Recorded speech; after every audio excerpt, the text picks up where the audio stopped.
दोस्तों चलिए आज की वीडियो शुरू करते हैं। दोस्तों वीडियो शुरू करने से पहले मैं आपको एक बात बता दूं कि आपने अभी तक हमारे इस चैनल को सब्सक्राइब नहीं किया हो तो नीचे पर आपको ग्रेट बटन में सब्सक्राइब करके लिखा रहा होगा, इसके पर क्लिक कर लीजिए और साइड में नोटिफिकेशन बेल भी आएगा, उसको भी क्लिक कर लेते ताकि आपको मिल सके हमारे अगले वीडियो की नोटिफिकेशन सबसे पहले और आप कुछ नया नया सीख सके। સૌરાષ્ટ્રની એકમાત્ર સ્કૂલ જ્યાં ટ્રસ્ટી તથા સંચાલકો ડોક્ટર, એન્જિનિયર તથા શિક્ષકો છે એવી Kanabar school of science and commerce. કાર્યક્ષેત્ર ધોરણ 5 થી 10, 11, 12 સાયન્સ એન્ડ કોમર્સ। દીકરાઓ અને દીકરીઓ માટેના ઉજ્જવળ ભવિષ્ય માટે વાલીઓની પહેલી પસંદગી Kanabar school of science and commerce. અહીં છે શ્રેષ્ઠ શિક્ષકો દ્વારા મર્યાદિત સંખ્યામાં વિદ્યાર્થીઓ માટે ભણતર, અલગ અલગ સાયન્સ લેબ, કોમ્પ્યુટર લેબ, દીકરાઓ તથા દીકરીઓ માટે અલગ અલગ હોસ્ટેલ સાથે શુદ્ધ સાત્વિક ભોજનની વ્યવસ્થા, ટ્રાન્સપોર્ટેશનની સુવિધા, જી તેમજ નીટની તૈયારી સ્કૂલમાં જ। તો આથી વિશેષ આપ આપના બાળક માટે શું ઈચ્છો તો આજે જ એડમિશન માટે સંપર્ક કરો। Unit 1 Kanabar school of science and commerce, ખામરોડ ચોકડી, Junagadh bypass, Junagadh. Unit 2 main post ઓફિસની પાછળ શ્યામ વિદ્યાલય, સરકારી ગોડાઉન પાસે, ગાંધીગ્રામ, જુનાગઢ। નમસ્તે વિદ્યાર્થી મિત્રો, આજે આપણે વધુ અગત્યના ચેપ્ટરનો અભ્યાસ કરવાનો છે। ચેપ્ટર નંબર 10 એસ વિભાગના તત્વો। એસ વિભાગના તત્વો ખૂબ જ અગત્યનું ચેપ્ટર। 11 સાયન્સની અંદર આપણે લોકો એસ વિભાગના તત્વો અને પી વિભાગના તત્વોનું ચેપ્ટર ભણશું અને 12માં ડી અને એફ વિભાગના તત્વો। એટલે આખું ભાગ પૂરું થાય એ દરમિયાન આપણને આખે આખું આવર્ત કોષ્ટક થઈ જાય મોઢે એ અનુસંધાને આ ચેપ્ટર અભ્યાસની દ્રષ્ટિએ એકદમ સહેલું છે। તમને લોકોને આપણે પહેલા સેમમાં અભ્યાસ કર્યો ત્રીજું ચેપ્ટર તમને લોકોને આવડતું હોય તો આ ચેપ્ટરની મોટા ભાગની માહિતી તમને આવડી જાય। આપણે જેટલો અભ્યાસ કરવાનો છે એની 70 થી 75% માહિતી આપણે લોકો અગાઉ ભણી ગયા, એ બેઠે બેઠી માહિતી છે। ત્રીજા ચેપ્ટરમાં આપણે ભણી છે એ જ માહિતી આપણે અહીંયા ભણવાની થશે। એકદમ સહેલું ચેપ્ટર છે, જોઈએ આનો અભ્યાસ આપણે ચાલુ કરીએ। તો ભાઈ એસ વિભાગના તત્વો કોને કહેવાય? તો પહેલા તેની વ્યાખ્યા લખવી પડે કે ભાઈ જે તત્વોની બાહ્યતમ કક્ષાનો ઇલેક્ટ્રોન અથવા તો જે તત્વનો છેલ્લો ઇલેક્ટ્રોન એમ લખો તમે, જે તત્વનો છેલ્લો ઇલેક્ટ્રોન એસ કક્ષકમાં દાખલ થાય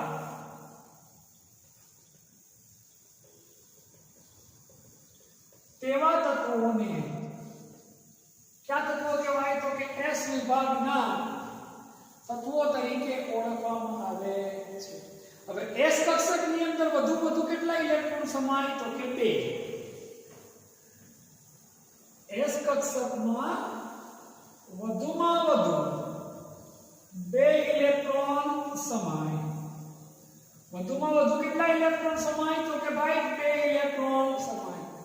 માટે સમૂહ 1 અને સમૂહ 2 ના તત્વોને કયા તત્વો કહેવાય? એસ વિભાગના તત્વો તરીકે ઓળખવામાં આવે છે। અગાઉ આપણે આ વસ્તુ ભણી ગયા છે, એ જ વસ્તુ બેઠે બેઠી કે સમૂહ 1 અને સમૂહ 2 ના તત્વોને એસ વિભાગના તત્વો તરીકે ઓળખવામાં આવે છે। સમૂહ 1 ના તત્વોને આલ્કલી ધાતુ તત્વો તરીકે ઓળખીએ આપણે, સમૂહ 2 ના તત્વોને આલ્કાઇન અર્ધ ધાતુ તત્વો તરીકે ઓળખીએ છીએ। તો આપણે આ ચેપ્ટરની અંદર સમૂહ 1 અને સમૂહ 2 ના તત્વોનો આપણે વિગતવાર વ્યવસ્થિત રીતે અભ્યાસ કરવાનો છે। કોનો? તો કે ભાઈ સમૂહ 1 અને સમૂહ 2 ના તત્વો। હવે આપણે આનો વિગતવાર અભ્યાસ કરી અને સમજવાનો પ્રયત્ન કરીએ। આપણે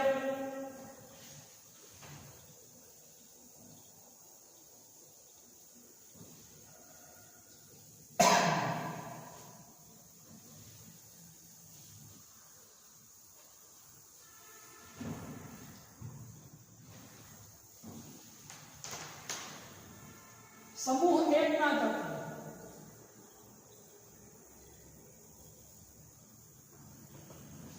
समूह 2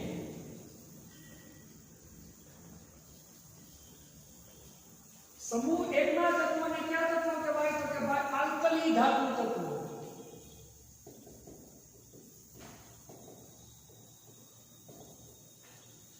આને કયા તત્વો કહેવાય તો કે ભાઈ આલ્કાઇન અર્ધધાતુ તત્વો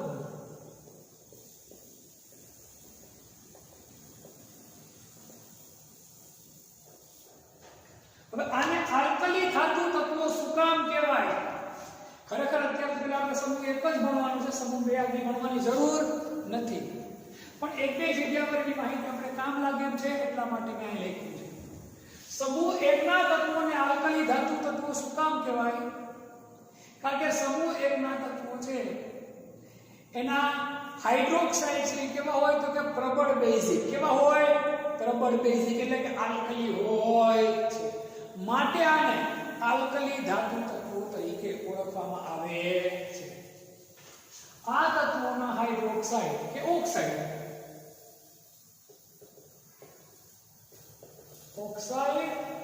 કે હાઇડ્રોક્સાઇડ પ્રબળ સરખી રીતે લખીએ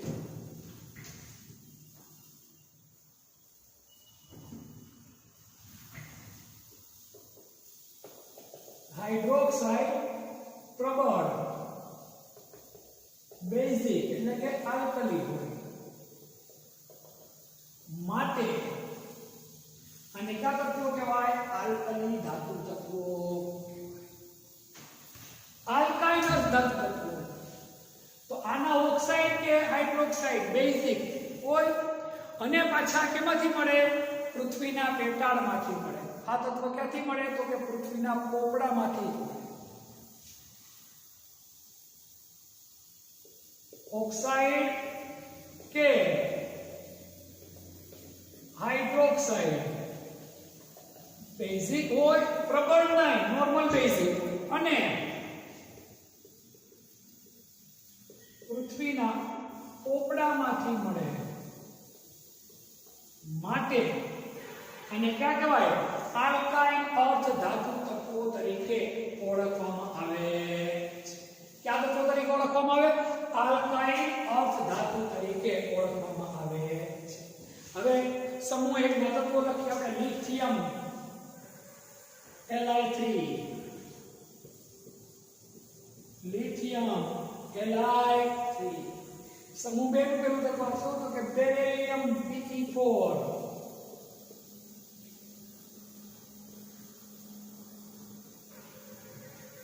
આમાં છે sodium Na11 potassium K90 rubidium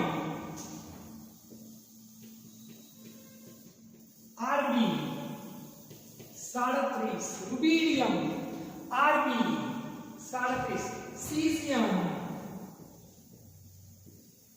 CS तो के भाई 55 फ्रांसियम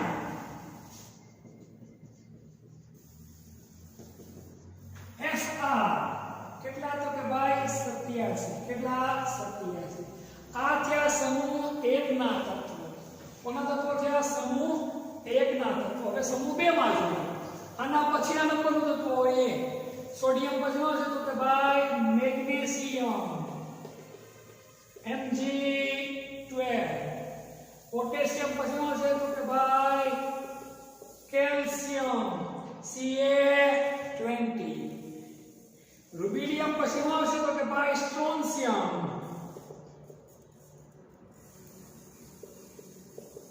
Sr કેટલા આવશે તો કે ભાઈ 38 કેટલા 38 सीजियम પછી કયો છે તો કે ભાઈ બેરિયમ Ba 55 ને બદલે કેટલું થશે 56 એક જ આંકડો વધે ફ્રાન્સિયમ પછી કોણ આવશે તો કે ભાઈ रेडियम Ra 87 ने बदले કેટલું થઈ જાય 88 તો આ છે આલ્કલી ધાતુ તત્વો સમૂહ 1 ના આ છે સમૂહ 2 ના આલ્કાઇન અર્ધ ધાતુ તત્વો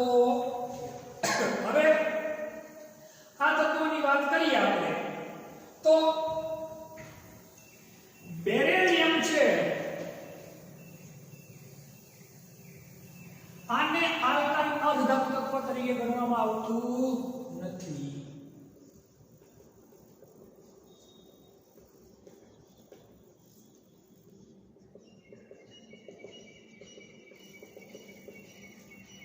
વિરલ છે એટલે કે ઓછા પ્રમાણમાં મળે. એક જ અપવાદ, બાકી બીજા બધાને આલ્કાઇન ધાતુ જ કહેવાય. હવે આ બેયની ખાસિયત કહું તમને. આપણે ત્રીજા ચેપ્ટરમાં ભણ્યા હતા કે ભાઈ બધાના ગુણધર્મો કેવા હોય તો કે સમાન. અહીંયા એક જગ્યા પર ગડબડી આવે.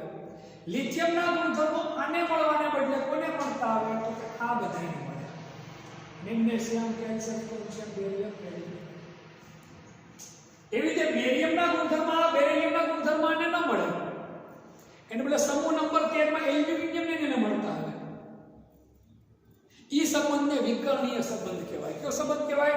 વિકર્ણીય સંબંધ. ખરેખર ગુણધર્મો આને મળવા જોઈએ. એને બદલે અહીંયા સમૂહ 2 ના તત્વોના ગુણધર્મો.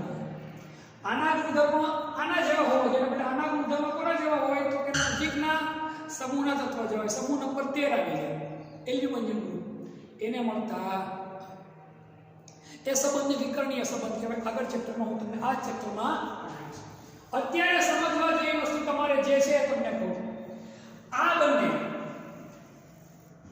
કેવા પ્રમાણમાં મળે? વિપુલ પ્રમાણમાં. કેવા પ્રમાણમાં મળે તો કે ભાઈ વિપુલ પ્રમાણમાં મળે છે. આ ત્રણે કેવા પ્રમાણમાં મળે તો કે ભાઈ ઓછા પ્રમાણમાં.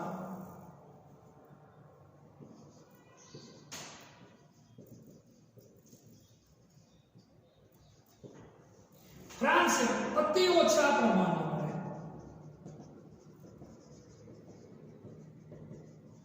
રેડિયો સક્રિય તો છે રેડિયો સક્રિય. આનાનું સંસ્થાનિક FR 223. આ સંસ્થાનિક છે FR 223. આનું અર્ધાયુષ્ય માત્ર કેટલું છે?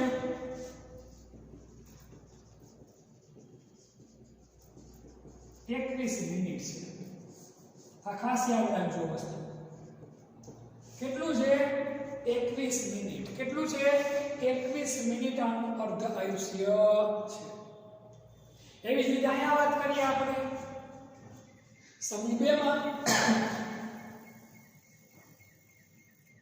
સમૂહ 2 માં કેલ્શિયમ અને મેગ્નેશિયમ એવા છે જે પૃથ્વીના પોપડામાંથી પુષ્કળ પ્રમાણમાં મળે. વિપુલ પ્રમાણમાં મળે.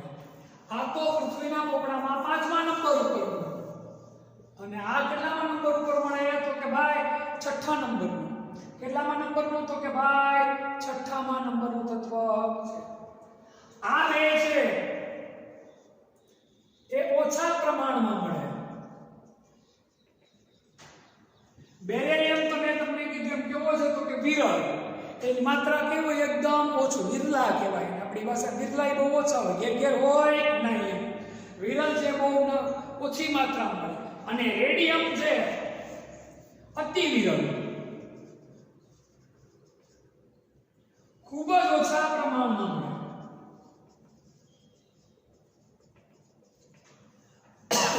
અગ્નિકૃત ખડકોમાં કેવા ખડકોની અંદર તો કે ભાઈ અગ્નિકૃત ખડકોની અંદર આનું પ્રમાણ અગ્નિકૃત ખડકોમાં કેમાં તો કે ભાઈ અગ્નિકૃત ખડકોમાં 10⁻10⁻% જેટલું પ્રમાણ હોય. એટલે કે ખૂબ જ નહિવત પ્રમાણ હોય. ટકાવાર પ્રમાણ યાદ ન રહે તો ચાલશે. મેં જે એટલી માહિતી તમને આપી એ માત્ર ને માત્ર ઉપર છેલ્લી માહિતી આપી છે. પહેલા મેં તમને એમ કીધું કે ભાઈ S વિભાગના તત્વ કોને કહેવાય? તો ભાઈ જે તત્વના છેલ્લો ઇલેક્ટ્રોન S કક્ષકમાં દાખલ થાય તેવા તત્વોને S વિભાગના તત્વો કહેવાય. S વિભાગના તત્વો માત્ર બે સમૂહનો સમાવેશ થાય. કયા બે સમૂહનો સમાવેશ થાય? સમૂહ 1, સમૂહ 2. સમૂહ 1 ના તત્વોને આપણે કયા તત્વોના નામે ઓળખીએ તો કે ભાઈ આલ્કલી ધાતુ તત્વોના નામે ઓળખીએ છીએ. આલ્કલી ધાતુ તત્વ એવું શું કામ નામ પડ્યું? કારણ કે ભાઈ એના જે હાઇડ્રોક્સાઇડ હોય કેવા હોય? પ્રબળ બેઝિક હોય. માટે સમૂહ 2 ના તત્વોને કયા તત્વો કહેવાય તો કે ભાઈ આલ્કાઇન અર્ધ ધાતુ તત્વો તરીકે ઓળખવામાં આવે છે. શું કામ? કારણ કે એના ઓક્સાઇડ હાઇડ્રોક્સાઇડ બેઝિક હોય પ્લસ આ તત્વો ક્યાંથી મળે? પૃથ્વીના માત્ર બેરિલિયમ એક એવું છે કે જેને આલ્કાઇન ધાતુ તત્વ ગણવામાં આવતો નથી, બાકી બધાને આલ્કાઇન ધાતુ તત્વ કહેવાય. સમૂહ 1 માં આવતા તત્વોના નામ જોઈએ: lithium, sodium, potassium, rubidium, caesium, francium. Lithium ની સંખ્યા Li, સોડિયમ ની Na, પોટેશિયમ ની K, રુબિડિયમ ની Rb, સીઝિયમ ની Cs અને ફ્રાન્સિયમ ની Fr. સમૂહ 2 ના તત્વોની વાત કરીએ: beryllium Be, magnesium Mg, calcium Ca, સ્ટ્રોન્શિયમ Sr, barium Ba, radium Ra. તો આ બે તમને તત્વોના નામ લીધા. હવે આની થોડી માહિતી આપી દઉં. બીજી સોડિયમ અને પોટેશિયમ વિપુલ પ્રમાણમાં મળે. રુબિડિયમ, સીઝિયમ અને લિથિયમ કેવા પ્રમાણમાં મળે? ઓછા પ્રમાણમાં મળે. ફ્રાન્સિયમ અતિ ઓછા પ્રમાણમાં મળે ને કેવું છે? Radio active. એનો એક સમસ્થાનિક છે Fr 223. એનો અર્થ છે માત્ર કેટલી મિનિટનું છે? 21 મિનિટનું જ. આવી જ રીતે મેગ્નેશિયમ અને કેલ્શિયમ પૃથ્વીમાંથી કેવા પ્રમાણમાં મળે? વિપુલ માત્રામાં મળે. કેલ્શિયમ 5મા નંબરે, મેગ્નેશિયમ 6મા નંબરે. સ્ટ્રોન્શિયમ, બેરિયમ ઓછા પ્રમાણમાં મળે. બેરિલિયમ એથી પણ ઓછા પ્રમાણમાં મળે એટલે વિરલ છે. અને અતિ વિરલ છે કોણ? રેડિયમ. એ ખૂબ જ ઓછા પ્રમાણમાં મળે. અગ્નિકૃત સ્વરૂપમાંથી માત્ર 10⁻10% જેટલું શું છે તો તેનું પ્રમાણ હોય. તો આ કે આ બધા તત્વોની વાત. એમાં 4 છે, આ બે અને આ બે. આ જીવંત દ્રવ્ય સ્વરૂપે આપણા શરીરમાં જૈવ દ્રવ તરીકે ઉપયોગી છે. માનવ સહિતના, માનવ હોય વનસ્પતિ સહિતના તમામે તમામ જીવંત સજીવો માટે આ 4 તત્વો વધારે પડતા ઉપયોગી છે. જૈવ દ્રવ તરીકે આ 4 તત્વો ઉપયોગી છે.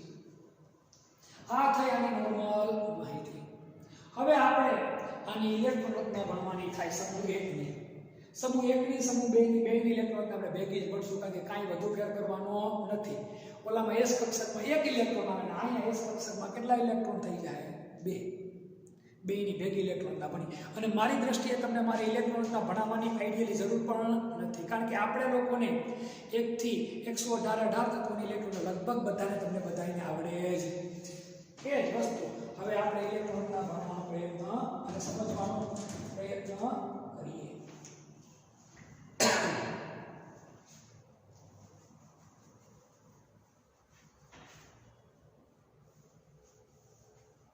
જો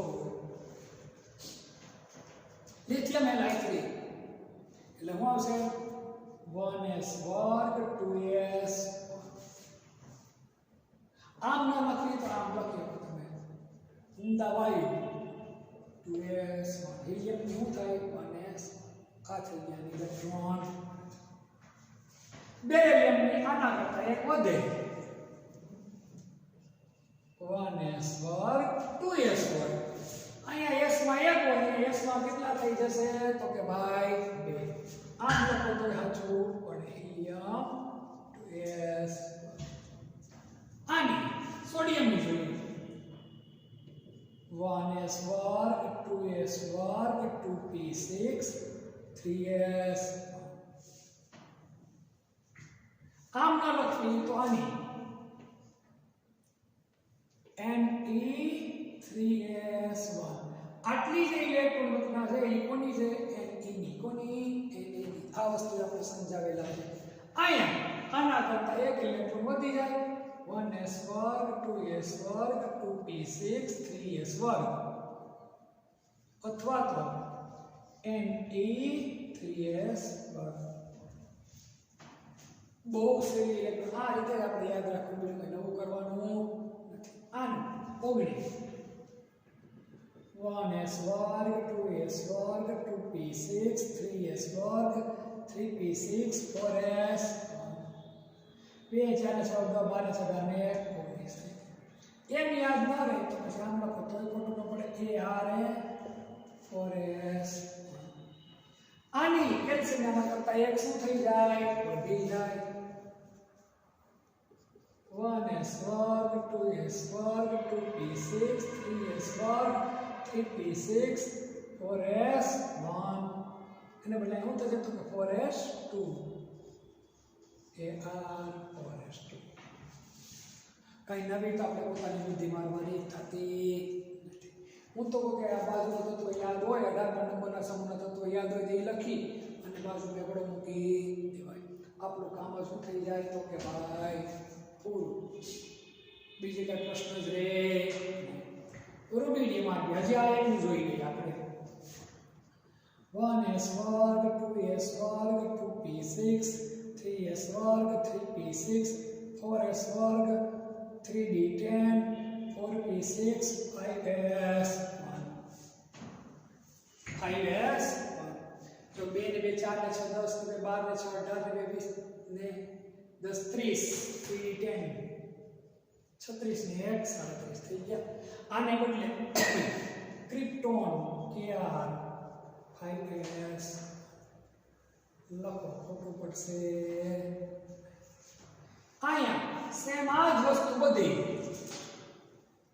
1s વર્ગ 2s વર્ગ 2p6 3s વર્ગ 3p6 4s વર્ગ 3d10 4p6 5s વર્ગ અથવા તો હું KR 5s2 વાત થઈ ગઈ. લાંબુ લચકદાર આપણે જવાની જરૂર રહેતી નથી. અહીંયા રીતે XP 6s અહીંયા RN red one 7s અહીંયા XT 6s પર અહીંયા RN 7s વાત થઈ ગઈ. મેં આ બંને ભેદ એટલા માટે લખ્યું કે આની નાની આ બંનેની ઇલેક્ટ્રોન માત્ર ફરક ક્યાં પડશે.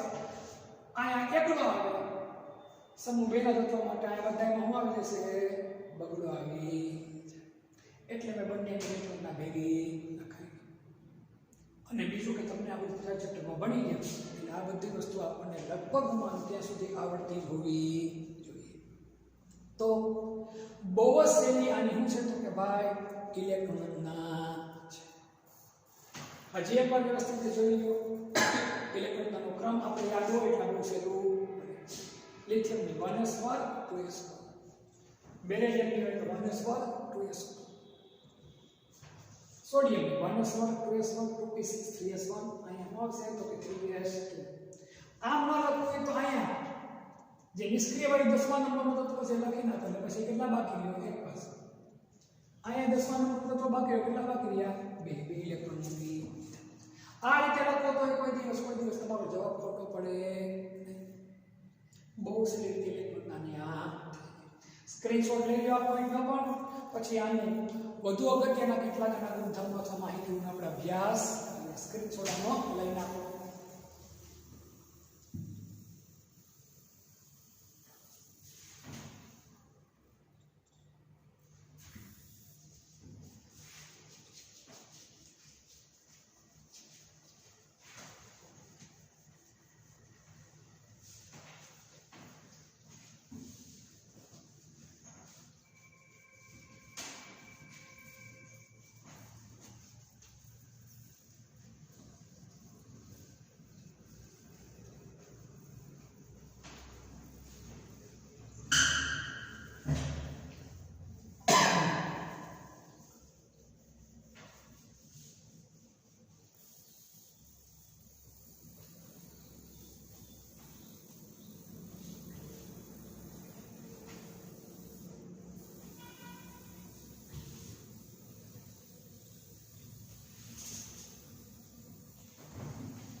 હવે આનો વધુ અગત્યનો પોઈન્ટ છે પરમાણ્વીય અને આયનીય ત્રિજ્યા.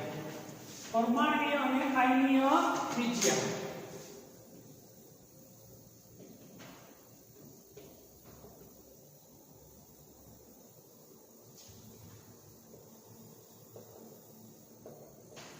પરમાણ્વીય અને આયનીય ત્રિજ્યા. સમૂહ એક નંબર ફરીવાર હું તમને લખું. લિથિયમ સોડિયમ એસાઈનમાં લખી જ રાખું છું. Lithium, sodium, potassium, rubidium, caesium અને ફ્રેન્સિયમ. ફ્રેન્સિયમનો ઉગમ શોધો પણ ચાલશે કારણ કે આ કોઈ સહેલાથી પ્રક્રિયા કરશે નહીં. સમૂહ નંબર 1 ના તત્વો છે. હવે ત્રીજા ચેપ્ટરમાં આપણે ભણ્યા હતા આવર્ત કોષ્ટકમાં સમૂહમાં ઉપરથી નીચે આવીએ નવી કક્ષા શું થતી જાય ઉમેરાતી જાય.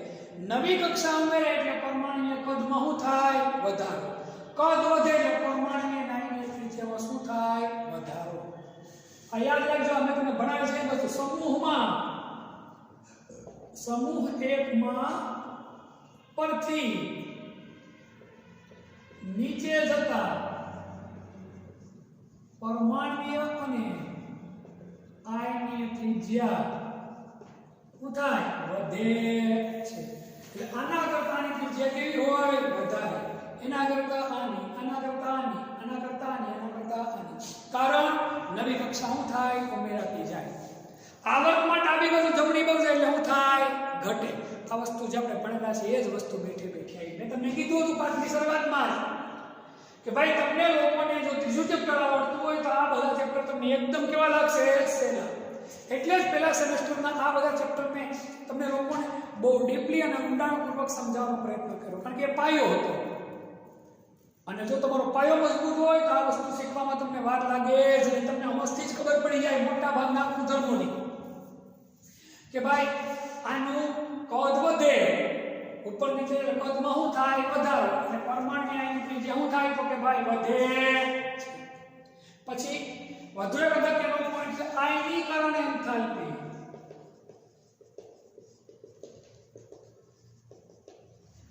કદ વધે એટલે પરમાણુના કેન્દ્રથી છેલ્લા ઇલેક્ટ્રોનનું અંતર શું થાય વધે. પરમાણુના કેન્દ્ર અને છેલ્લા ઇલેક્ટ્રોન વચ્ચે અંતર વધે એટલે આકર્ષણ થાય ઘટે. એટલે સહેલાઈથી ઇલેક્ટ્રોન કેવો થાય દૂર. ઇલેક્ટ્રોન સહેલાઈથી દૂર થાય એટલે આયનીકરણ એન્થાલ્પીના મૂલ્યમાં શું થાય ઘટાડો. આ વસ્તુ પણ આપણે ભણ્યા હતા. આવર્ત કોષ્ટકમાં સમૂહમાં ઉપરથી નીચે જતા આયનીકરણ એન્થાલ્પીનું મૂલ્ય ઘટે અને સમૂહમાં ડાબી બાજુથી જમણી બાજુ જાય એ મૂલ્ય શું થાય વધે. આ એ જ વસ્તુ બેઠે બેઠી જો યાદ હોય એ ત્રીજા ચેપ્ટરનું તો કાંઈ નવું કરવું જ નથી. એમ જ લખવાનું હોય સમૂહ 1 માં ઉપરથી નીચે જતા આયનીકરણ એન્થાલ્પીના મૂલ્યમાં ઘટાડો થાય છે. શું કામ તમને હજી એક વાર કહું, સમજાવવાની જરૂર છતાં પણ અંતર શું થઈ જાય વધી જાય, આકર્ષણ ઘટે. વચ્ચે જે નવી ભરાયેલી કક્ષા હોયના કારણે શું થાય શિલ્ડિંગ અસર ભવે. માટે આટલી વસ્તુ જ કરી રાખવાની રહી. તમને એમ પૂછે કે ભાઈ આમાં Li, Na, Rb, K અને આયનીકરણ એન્થાલ્પીના ચડતા ક્રમમાં ગોઠવો. ચડતા ક્રમમાં ગોઠવો સૌથી પહેલું કોણ આવશે Rb, એના પછી કોણ આવશે તો કે ભાઈ K, પછી Na, હા, અને પછી કોણ આવશે તો કે આ થઈ ગયો ચડતો ક્રમ. વધારે આની એના કરતા ઓછી, એના કરતા ઓછી, આમ તમને તરત આવી. આ ટાઈપના દાખલાઓ પ્રશ્નો, આ ટાઈપના પ્રશ્નો નીટની અંદર આવતા હોય. આવા પ્રશ્નો બનાવતા આવડવા, જોઈને સમજતા આવડવા તો પોઈન્ટ આપણા માટે એકદમ કેવો થઈ જાય તો કે ભાઈ સહેલો થઈ જાય. પછી આપણે જલીય કઠિન થાય વધુ અગત્યનો પોઈન્ટ સ્ક્રીનશોટનો લઈ લેજો.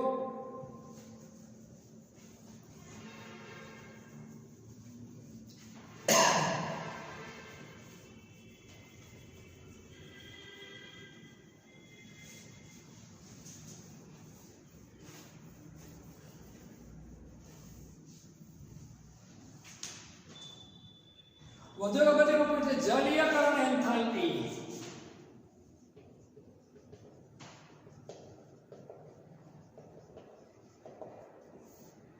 જલીયકરણ એન્થાલ્પી આલ્કલી ધાતુઓની જલીયકરણ એન્થાલ્પી આયનીય કદ વધવાની સાથે શું થાય ઘટે.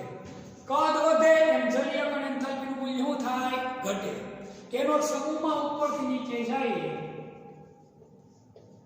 સમૂહમાં ઉપરથી નીચે જતા સહેલાઈથી સહજ ક્ષાર બનાવે નહીં. સમજાવવા નીચે જતા સહેલાઈથી સજળ ક્ષાર ન બને. આલ્કલી ધાતુ તત્વોની અંદર ફરી વાર આલ્કલી ધાતુ તત્વોના આયનોના આલ્કલી ધાતુ તત્વોના આયનોનું કદ વધતા જલીય કણ એન્થાલ્પીનું મૂલ્ય શું થાય? ઘટે છે. જલીય કણ એન્થાલ્પીનું મૂલ્ય ઘટે છે. એટલે Li પ્લસ નું મૂલ્ય વધારે, એના કરતા ઓછું એના પ્લસ નું, એના કરતા ઓછું K પ્લસ નું, એના કરતા ઓછું Rb પ્લસ નું ને એથી ઓછું Cl પ્લસ. ખાસ વસ્તુ યાદ રાખજો. લિથિયમ છે આના એકના જ સહજળ ક્ષાર બને છે. લિથિયમ છે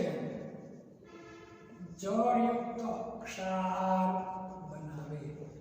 LiCl into 2H2. ટૂંકમાં પાણીયુક્ત સંયોજનમાં લિથિયમ ના બને, આ કોઈના બનતા નથી. સહેલાઈથી હોય પણ સહેલાઈથી બને. આ સેમિકોર્મલ માહિતી માત્ર આટલું યાદ રહે તો ઘણું બધું આ થાય. પોઈન્ટ યાદ રાખવાની આપણા માટે જરૂરિયાત છે. નીટ માટે આવી બધી વસ્તુઓ આપણે કામની હોય. હવે એક મુદ્દો જે ગવર્મેન્ટે કાઢી નાખેલો છે, એ વસ્તુ મારી દૃષ્ટિએ થોડી કામની છે, જોઈ લઈએ. આપણે જ્યારે રસાયણ વિજ્ઞાનના પ્રયોગો કરીએ, પ્રેક્ટિકલો કરીએ, ત્યારે આપણને પાવડર આપી દે તમને લોકોને. આપણે અહીંયા ભણશું ત્યારે તમને સમજાવશું. એક પાવડર તમને આપી દે, તમને આમાં કયા કયા તત્વો રહેલા છે તમે મને જણાવો. એમાં લિથિયમ પણ હોય, સોડિયમ પણ હોય, પોટેશિયમ પણ હોય, XY ઘણા બધા તત્વો નીકળે. તો એ સમજવા માટે ઓક્સિડાઇઝિંગ જ્યોતનો પ્રયોગ આવે. ઓક્સિડાઇઝિંગ જ્યોતનો પ્રયોગ આવે. ઓક્સિડાઇઝિંગ જ્યોતમાં જેના કલરના આધારે તમે ઓળખી જાઓ કે ભાઈ આ પદાર્થ આ રંગનો છે. તો જો લિથિયમ હોય, લિથિયમની હાજરી હોય તેના માટે કેવો કલર હોય ખબર છે? તો કે કિરમજી લાલ. કેવો કલર હોય? તો કે ભાઈ કિરમજી લાલ. યાદ રાખજો, લિથિયમનો કલર કેવો હોય? તો કે કિરમજી લાલ. ઓક્સિડાઇઝિંગ જ્યોતમાં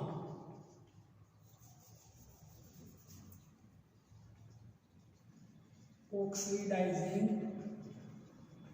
જ્યોતમાં રંગ તત્વ લિથિયમનો કલર કેવો હોય? તો કે ભાઈ કિરમજી લાલ રંગનો હોય. કેવો? તો કે કિરમજી લાલ રંગ. સોડિયમ હોય Na, તો એ કેવો રંગ દર્શાવે? તો કે પીળો. કેવો? તો કે પીળો, સોનેરી પીળો ટાઈપનો. પોટેશિયમ K હોય તો એ કેવો રંગ આપે? જાંબલી. કેવો રંગ આપે? તો કે જાંબલી. રૂબિડિયમ હોય Rb, તેનો કેવો હોય? તો કે લાલાશ પડતો જાંબલી અથવા લાલ જાંબલી એને બોલાવવામાં આવે. સીઝિયમ હોય તો ઓક્સિડાઇઝિંગ જ્યોતમાં કેવો રંગ આપે? તો કે ભાઈ વાદળી રંગ આપે. કેવો રંગ આપે? વાદળી. આ ખાસ પોઈન્ટ આપણને આવડવો જોઈએ. આ અગત્યનો પોઈન્ટ માને પગણું કેટલું જાય. લિથિયમ હોય તો કેવો રંગ આપશે? કિરમજી. સોડિયમ હોય તો, પોટેશિયમ કેવું હોય તો જાંબલી. રૂબિડિયમ Rb હોય તો લાલ જાંબલી. CS હોય, સીઝિયમ હોય તો વાદળી. તમે ગૂગલમાં જઈ આ તત્વનું નામ અને એનું ઓક્સિડાઇઝિંગ જ્યોતનું નામ લખો તમે, અને મેં ઇમેજમાં જો તમને સ્પષ્ટ આરામ બધાના રંગ તમને જોવા. મારી દ્રષ્ટિએ આ પોઈન્ટ પણ આપણા બધા માટે કામનો અગત્યનો પોઈન્ટ છે. આ પોઈન્ટે ખાસ આપણને યાદ રહેવો જ જોઈએ. ભલે પરીક્ષામાં હું તમને નહીં પૂછીશ, વાત જુદી છે, પરીક્ષામાં આવશે નહીં, પણ આગળ ભવિષ્યમાં હું માનું ત્યાં સુધી આ વસ્તુ આપણે થોડી ઘણી કામની છે. જે કોઈ સાયન્સના વિદ્યાર્થીઓ છે એના માટે આ વસ્તુ અગત્યની વસ્તુ ગણું છું. એટલા માટે સ્ક્રીનશોટ આનો પણ લઈ લો ખાસ. પછી રાસાયણિક ગુણધર્મો તરફ આપણે લોકો આગળ વધીએ.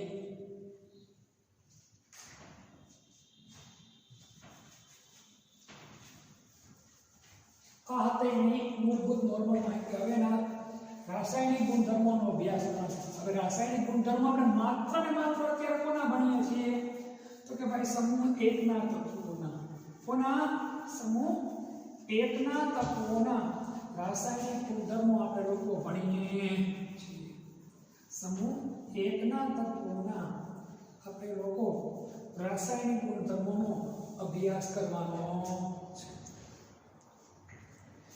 સમૂહ 1 ના તત્વોના રાસાયણિક ગુણધર્મો. આમાં પણ આપણે વધુ ઊંડાણપૂર્વક જશું નહીં. બહુ શોર્ટકટમાં અને ટૂંકમાં આપણે લોકો આને સમજવાનો પ્રયત્ન કરીએ. પહેલો ગુણધર્મ છે હવા સાથેની પ્રક્રિયા. કોની? તો કે ભાઈ હવા સાથેની પ્રક્રિયા. હવા એટલે કોની હારે પ્રક્રિયા કરવાની? ઓક્સિજન. કોની હારે? ઓક્સિજન. ખરેખર તો શબ્દ હું વાપરવો જોઈએ આપણે ઓક્સિજન સાથેની પ્રક્રિયા.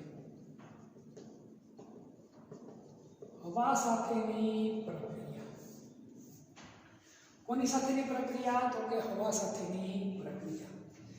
આલ્કલી ધાતુ તત્વ હવા સાથે પ્રક્રિયા કરીને શું બનાવે? તો કે ઓક્સાઇડ. શું બનાવે? ઓક્સાઇડ બનાવે છે. આ બહુ અગત્યનો મુદ્દો, સમજવા જેવો મુદ્દો છે.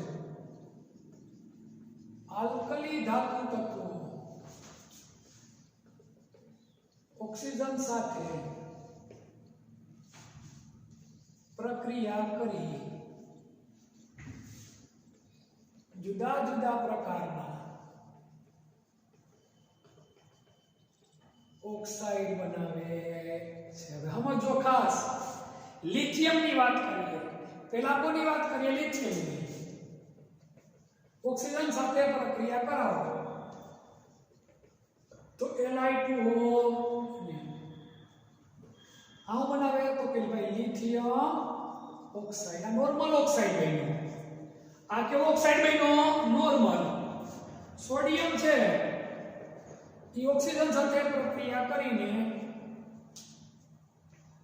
શું બનાવશે? Sodium peroxide.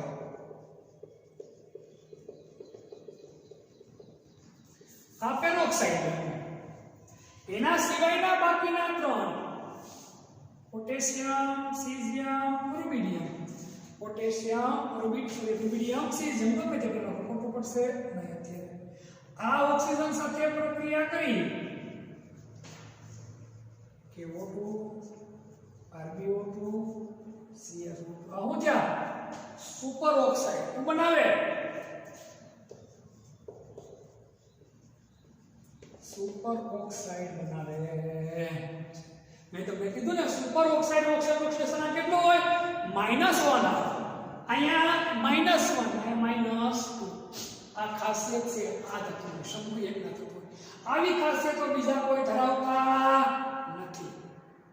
ખાસ યાદ રાખજો, આવી ખાસિયતો બીજા કોઈ ધરાવતા નથી. મગજમાં ખાસ ઉતારી લેજો.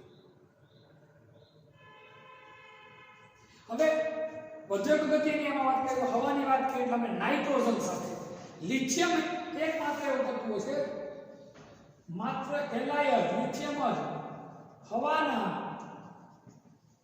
નાઇટ્રોજન સાથે સીધી જ પ્રક્રિયા કરી. આપણે રાઇઝોબિયમ બેક્ટેરિયા સીધે હવા નાઇટ્રોજનને જમીનમાં સ્થાપન કરે એવી રીતે લિથિયમ જ એવો છે હવાના નાઇટ્રોજન સાથે સીધી પ્રક્રિયા કરી Li3n બનાવે છે. શું બનાવે? Li3n બનાવે છે.